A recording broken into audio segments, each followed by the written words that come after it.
Matrimonial ডিসপিউটের ক্ষেত্রে একটি বড় ধরনের সমস্যা আছে ট্রায়াল স্টেজে, যখন অডিও এবং ভিডিও রেকর্ডিংসগুলি অ্যাজ অ্যান এভিডেন্স সেগুলি কোর্টের সামনে প্রস্তুত করা হয়। এতে অনেক রকম কনফিউশন থাকে যে আদৌ সেই অডিও বা ভিডিও রেকর্ডিংটি কোর্টে অ্যাডমিসেবল কিনা, এবং এতদিন ধরে তাই চলছিল। একটা কনফিউশন ছিল যে অডিও বা ভিডিও রেকর্ডিংসগুলি কি কোর্টের সামনে আদৌ গ্রাহ্য হবে কি হবে না। এরকম একটি কেস সুপ্রিম কোর্টের সামনে আসে এবং সুপ্রিম কোর্ট তাতে জাজমেন্ট দিয়ে সম্পূর্ণ বিষয়টাকে ক্লিয়ার করে দেয়।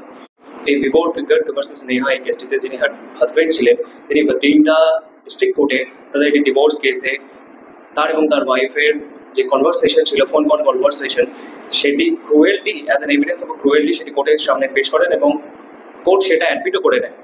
এর ফলে যে একটি পার্টি অর্থাৎ ওয়াইফ সাইড, সেটা হাইকোর্ট, পাঞ্জাব অ্যান্ড হরিয়ানা হাইকোর্টের সামনে সেই অর্ডারটিকে চ্যালেঞ্জ করে সিভিল পিটিশনের মাধ্যমে, এবং honourable Punjab and Haryana high court সেই ট্রায়াল কোর্টের সেই ডিসিশনকে সেট অ্যাসাইড করে, এটা বলে যে অডিও রেকর্ডিংটা যে ওয়াইফ সাইড আছে তার রাইট টু প্রাইভেসির ভায়োলেশন।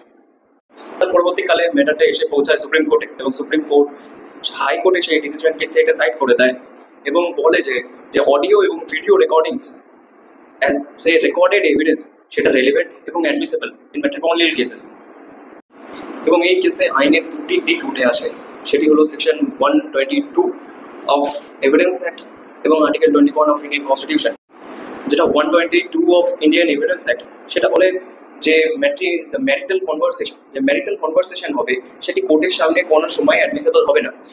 কিন্তু এর একটি এক্সেপশন আছে। সেই এক্সেপশন হলো যখন মামলাটাই হাজব্যান্ড অ্যান্ড ওয়াইফের মধ্যেকার, তখন সেই জায়গাটায় সেই অডিও বা ভিডিও রেকর্ডিংটি বা যে ম্যারিটাল কনভারসেশনটি সেটি অ্যাডমিসেবল হবে।